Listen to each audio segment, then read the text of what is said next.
எண்ண முடியாத அளவுக்கு ஒருத்தர் கனவுல பார்க்குறாரு. ரொம்ப அதிகமான மீன்கள் அவருடைய கனவுல தெரியுது. எண்ணிக்கையில் அதிகமாக இருக்குது, என்னவே முடியல அவர்னால. அந்த மாதிரி அதிகமான மீன்கள் பார்த்தாருன்னு சொன்னால் அது அல்லாஹு தாலாவிடத்திலிருந்து அவருக்கு சொத்து, அந்தஸ்து மற்றும் செல்வங்கள் கிடைப்பதற்கு அது விளக்கமாக அமையும்.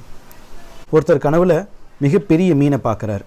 அதனுடைய விளக்கம் அவருக்கு அபிவிருத்தி ஏற்படுவதற்கு அது அடையாளமாக, அது விளக்கமாக அமையும். அவருடைய சொத்தில் எல்லா விஷயங்களையும் இன்ஷா அல்லாஹ் அபிவிருத்தி ஏற்படும் அப்படிங்கிறதுக்கு அது விளக்கமாக சொல்லப்படுது. அதே மாதிரி கடல்களில் நிறைய மீன் செத்து மிதக்குது, கரையோரமாக மிதங்கிட்டுருக்கு. ஸோ இந்த மாதிரி யாராவது கனவுல மீன் செத்து மிதக்கிறத பார்த்தாங்கன்னு சொன்னால் பயப்பட வேண்டாம். அதுவும் நல்ல ஒரு அறிகுறி தான். கனவுல யாராவது செத்த மீன் மிதக்கிற மாதிரி பார்த்தாங்கன்னு சொன்னால் அவங்களுடைய நாட்டங்கள், ஆசைகள் நிறைவேறுவது என்பதற்குண்டான